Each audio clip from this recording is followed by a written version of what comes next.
Nós temos o prazer, o grande prazer, de conversar com a professora Ana Sara Schafferman-Levin, que é professora titular da Faculdade de Medicina da USP.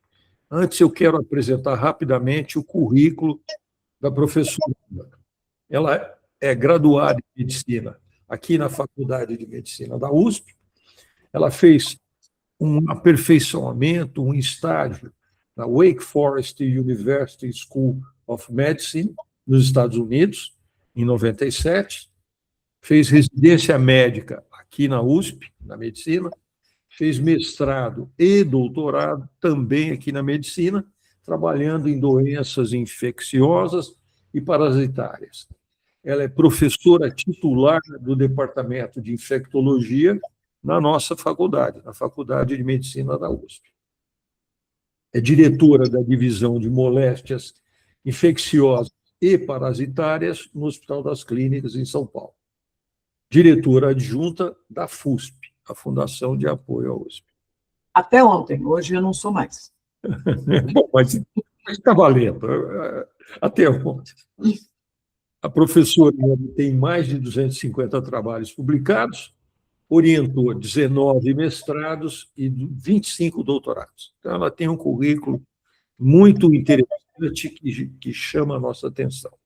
Então, professora, em primeiro lugar, agradeço muito a sua disponibilidade em conversar com a FDTE.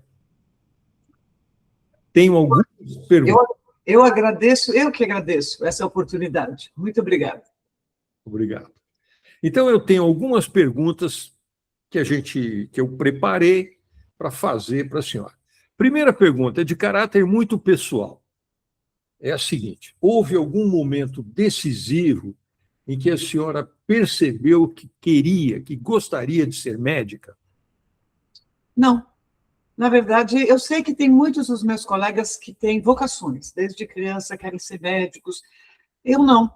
Eu era boa aluna, eu gostava muito da área de biológicas, e eu achava que eu ia fazer biologia, e depois eu achei que eu não queria ser professora, então eu achei que a chance de ser, se eu fosse bióloga, eu teria grande chance de ser professora.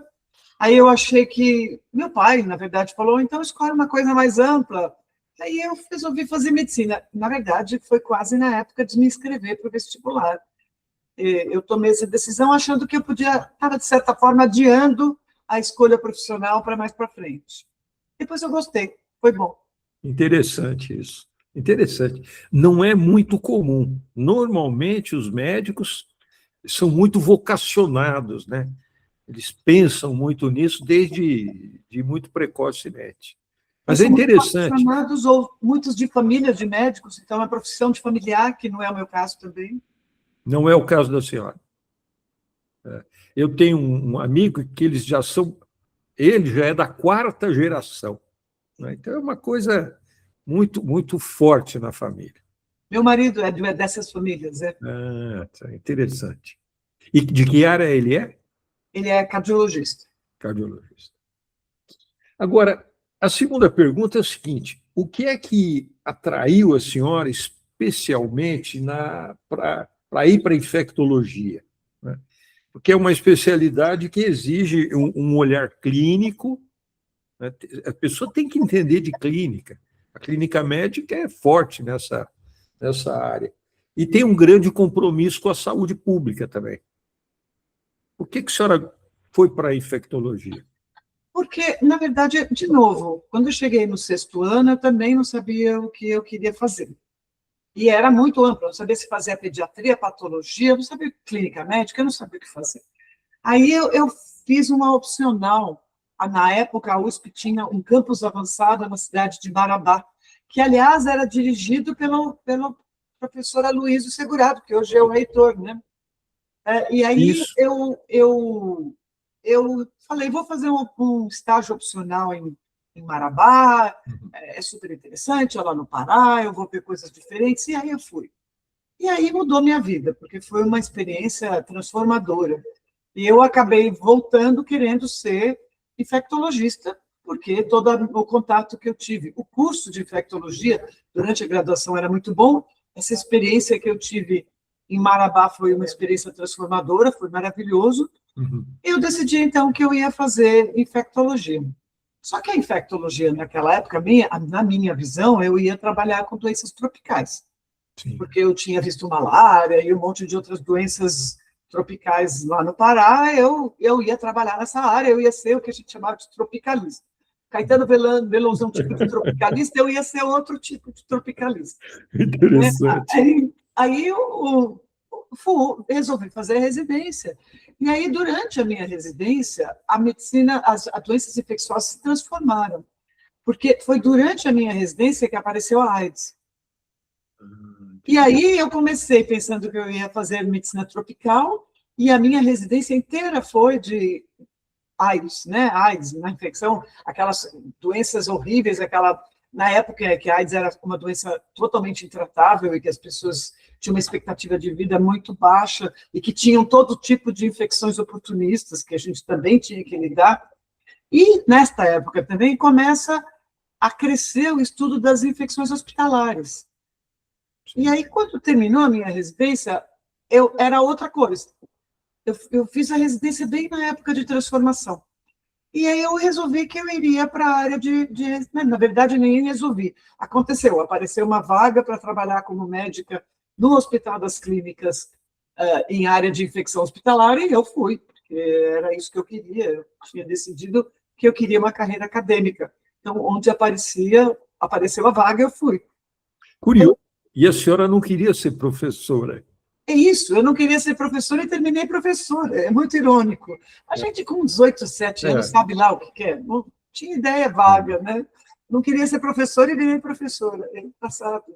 É interessante. É muito e eu gosto, viu? Gosta, né?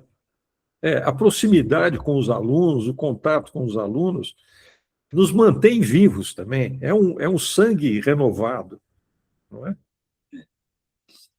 A outra coisa que eu queria perguntar para a senhora é o seguinte, quer dizer, ao longo da sua trajetória, quais foram as experiências que contribuíram para moldar a sua visão da medicina e do papel social do médico? Mas eu acho que Marabá deve ter tido uma influência grande. Marabá teve uma influência muito grande. Eu ainda fui mais uma vez para Marabá, porque durante a residência também eu tinha que fazer um estágio obrigatório. Então, o primeiro estágio foi voluntário, o segundo estágio foi obrigatório, mas aí já como residente de infectologia. E, assim, é inevitável, porque as doenças infecciosas têm a minha área tem essa interface com a saúde pública e são doenças que são muito ligadas à qualidade de vida, às questões sociais, à exposição. Então, na verdade, uma doença, não é saúde pública exatamente, porque é outra disciplina, mas ele tem muito a ver com a questão social e acesso e educação e condições de vida, essa minha área, né, de doenças infecciosas. Então, na verdade, eu entrei para esta área, mas é fascinante, né? Não existe um dia que não seja uma emoção. Só pensar quantas coisas aconteceram ao longo do tempo e que a gente teve que lidar. E na área de infecção hospitalar, que foi a área que eu acabei me especializando, você acaba assumindo serviços em que você tem que mudar culturas. Você tem que mudar a cultura no hospital para prevenção, você tem que mudar a cultura para modo de utilizar drogas antimicrobianas. Então, tem uma interface educacional e cultural muito grande. Você tem que... é interessante a área de infecção hospitalar, porque as coisas que se faz para a prevenção da infecção hospitalar não são as pessoas que são especializadas em infecção hospitalar que têm que fazer. Eu sei como se previne uma infecção, mas quem cuida do paciente é que tem que saber prevenir. Então, ele tem que mudar a sua prática e eu tenho que conseguir ajudar nessa mudança de cultura e de prática para a prevenção. Então, é um desafio. Ou seja, existe um conceito teórico que tem que se espalhar por toda a comunidade que vive dentro do hospital. Né? E tem que virar uma cultura incorporada, não é só conhecimento. tem que incorporar como crença. Então, é bem Interessante. difícil. É uma crença, é mudança de paradigma mesmo. Exato. Muito interessante. Eu nunca tinha. Eu imagino que deva ser assim, mas nunca tinha atentado a esse tipo de detalhe. Uma outra pergunta, essa aqui é uma coisa também mais comum, que é o seguinte: depois da nossa experiência com a Covid, todo mundo começou a ouvir e a falar sobre doenças infecciosas, infecto-contagiosas, por conta da emoção do período que todos nós passamos, né? Como é que a senhora avalia quais são as transformações mais importantes da sua área nos últimos anos? O que é que mudou na cabeça das pessoas e dos médicos? Olha, a Covid foi gigante, né? A Covid foi traumática, a Covid foi muito grande. Mas antes da Covid, nós passamos vários períodos com doenças indo e vindo. Nós tivemos em 2009 a H1N1, a influenza, Sim. foi uma coisa enorme. E já estávamos, então é como se fosse um treino. Nós tivemos na década de 2018, 2019, nós tivemos febre amarela, que chegou em São Paulo, nós tivemos Sim. febre amarela, muita febre amarela, em áreas do país que não tinha antes. No meio, a gente teve várias outras dessas doenças que deram uma ensaiada numa disseminação importante. E depois a gente teve a Covid, que foi monstruosa e que foi traumática. Eu acho que tem coisas boas, porque todo mundo sabe muito mais sobre transmissão de doenças. E como não, eu que penso o tempo todo em como prevenir transmissão e como prevenir doenças, as pessoas leem. Se você sentar no metrô do lado de uma pessoa tossindo, está todo mundo incomodado, né? Todo mundo sabe agora o que é risco, o que é transmissão, todo mundo entende muito melhor. Por outro lado, todo mundo acha que entende mais do que entende, né? Então, é complicado. Eu acho que no meio disso existem pessoas mal intencionadas. Existem pessoas que se beneficiam do mal entendimento das coisas. Eu acho que todo movimento anti-vacina é um movimento que já vem, e no Brasil, que nunca foi um país onde o movimento anti-vacina pegou, o movimento anti-vacina está em crescimento, né? E aí eu brinco, eu nunca chegaria numa construção e diria, não, essas fundações, você não está fazendo direito. Não é assim que se faz as fundações. Eu quero fazer as fundações deste prédio de um outro jeito, porque eu sei tudo sobre fundações. Jamais diria isso, né? Claro. Por outro lado, vacina, por exemplo, que eu acho que é um exemplo bem fácil. Vacina, que é uma coisa muito técnica, que até eu, que sou infectologista, não me atreveria a falar muitas coisas, é um assunto muito difícil, todo mundo sabe. Todo mundo sabe tudo sobre tudo, tem opiniões, são coisas que um pouco me surpreendem. Eu acho que tem duas coisas. Uma, que é uma comunicação muito eficiente nesse nicho de desinformação, e muita gente comentando para benefício próprio. Eu acho que tem má fé mesmo. Tem as pessoas que acreditam. Qual é o problema com isso? Eu vejo que existem pessoas como eu, que acreditam completamente em vacinas, em medicina, em antibióticos e tudo mais. Existe um grupo de pessoas que não acreditam em nada disso e não acreditam e nunca se transformará. Existe um monte de gente no meio que está recebendo informações trocadas. Uma informação técnica que é muito complexa e uma informação que eu considero errada, é uma desinformação muito simples e muito bem comunicada. Interessante. Se eu fosse a pessoa que tem que decidir isso no meio, eu estaria insegura, eu estaria hesitante. E eu acho que é com esse tipo de pessoa que a gente tem que trabalhar, mas a nossa comunicação está muito ruim. Não só na vacina, mas acho que vacina é um bom exemplo, né? Então, tem pessoas, por exemplo, em termos de antibiótico, vai no médico e quer antibiótico, entende que quer antibiótico, briga, exige antibiótico. E tem pessoa que não quer tomar antibiótico de jeito nenhum, nem quando ele é indicado. De onde vem todo esse conhecimento? De onde vem? É superficial e muitas vezes enganoso. É verdade, a senhora tem toda a razão. Enfim, são essas fontes de informação que chegam às pessoas de todos os níveis, né, e nem sempre corretas. Mas agora a senhora tocou num ponto que eu não tinha pensado, que é o seguinte: gostaria que, se possível, a senhora nos explicasse. Quais são as classes sociais, ricos e pobres, vamos falar assim, aonde a relutância em tomar vacinas é maior? Eu não tenho certeza. Eu acho que teríamos que dar mais dados, mas a minha impressão é que existe um grupo grande, hesitante no meio, perdido no meio dessas informações todas. Este grupo que eu completamente entendo o problema, me solidarizo, vamos dizer, com esse problema, no meio de um fogo cruzado. E tem uns. E assim, e existe. Eu tenho a impressão que com a classe média e a classe média alta, existe uma penetração maior de pseudociência.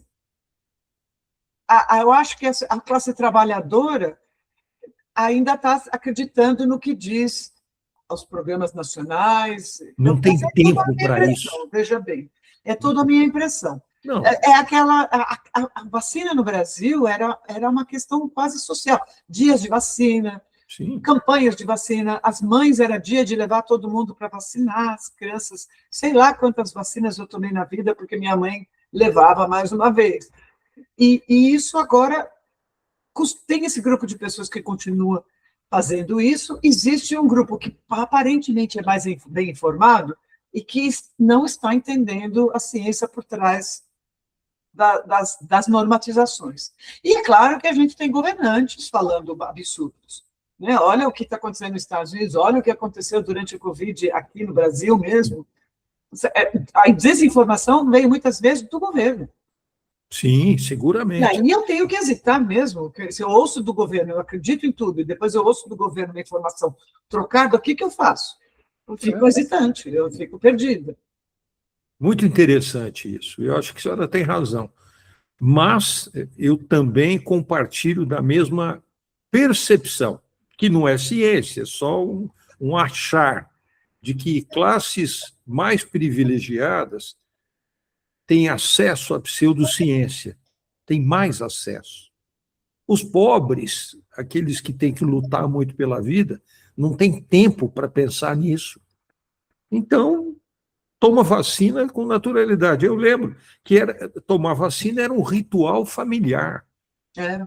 Né? Era uma coisa normal. Mas eu fui responsável, entre várias pessoas, por avaliar. Quando estava acabando a pandemia, quando começaram a voltar às aulas, a USP exigiu uma comprovação de vacina para os alunos retornarem às aulas presenciais.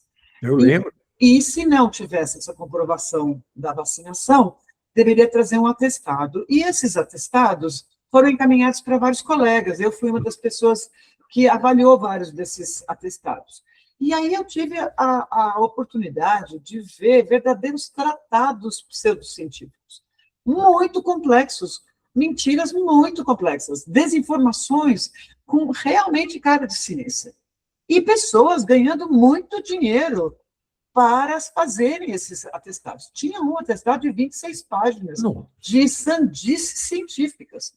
Né? Eram mecanismos imunológicos, coisas inacreditáveis, muito complexas. Me deu muito trabalho, porque você tem que refutar coisas que são completos absurdos, e a gente tem que ficar justificando, porque tudo isso é um verdadeiro absurdo. Né? Mas, assim, muita gente ganhou muito dinheiro fazendo e escrevendo pseudociência. É muito interessante isso. Eu fico feliz da gente ter oportunidade de falar nisso, porque agora podemos, pelo menos, alertar algumas pessoas. É interessante. Pseudociência é um problema sério. Na astronomia, por exemplo, que é a área onde eu mais trabalhei, tem muito pseudociência, mas não faz mal para ninguém. Se o buraco negro é preto, é branco ou roxo, não muda nada. Mas vacina muda. Então, isso é.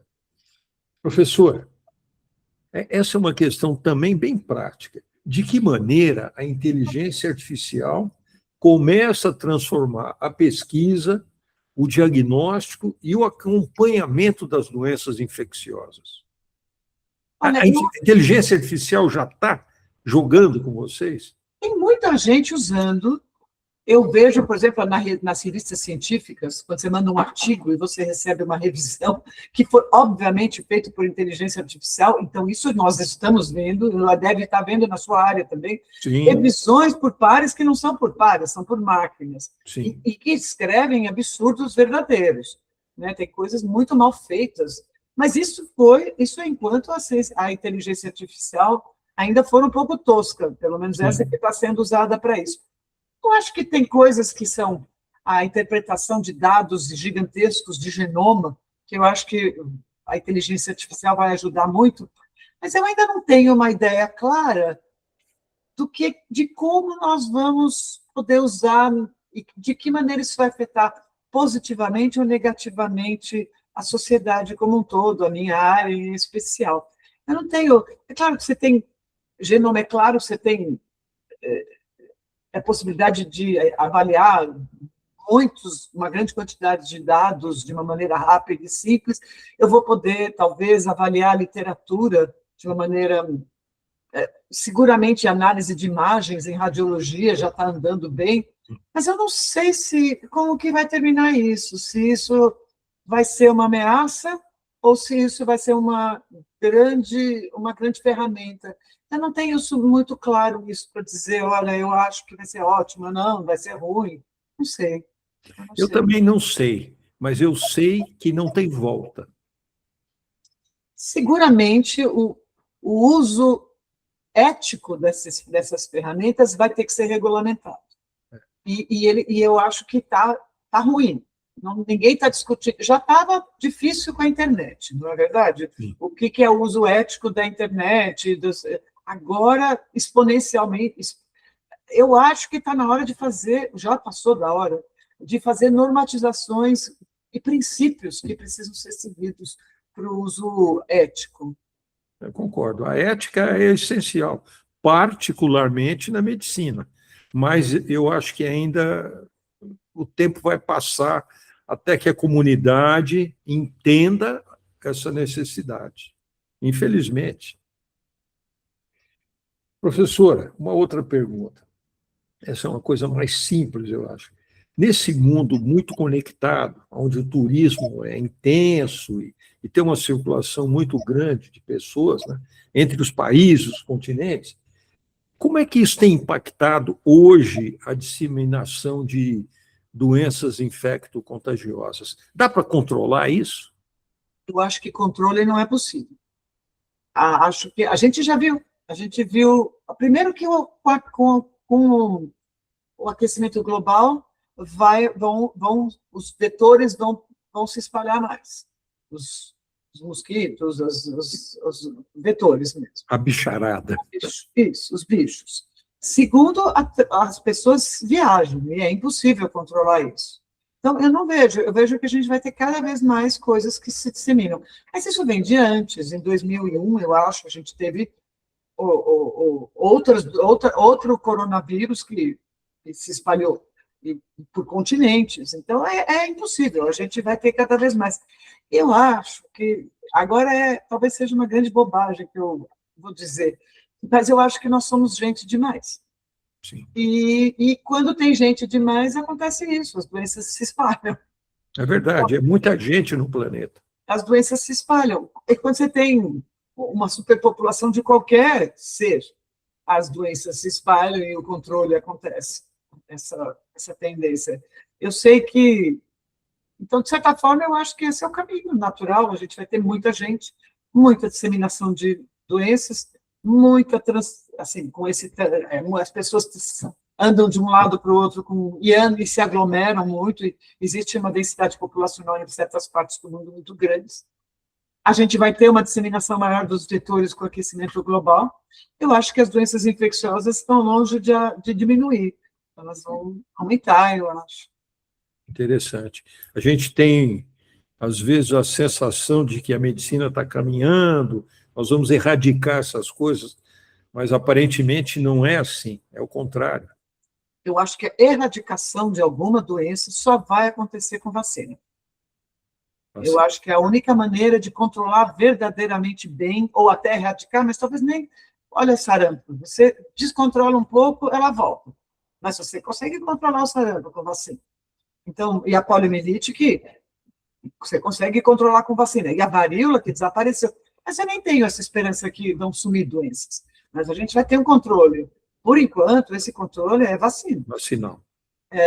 Mas eu acho que, à medida que a população se cresce e se adensa, as doenças infecciosas. É interessante porque nos anos 60, o cirurgião geral, o General Surgeon dos Estados Unidos, que é o equivalente ao ministro, ele errou muito. Ele falou que agora as doenças infecciosas estavam controladas e que o dinheiro teria que ir para as doenças crônicas, doenças cardíacas, cardiovasculares, e que esse deveria ser o caminho do investimento em saúde.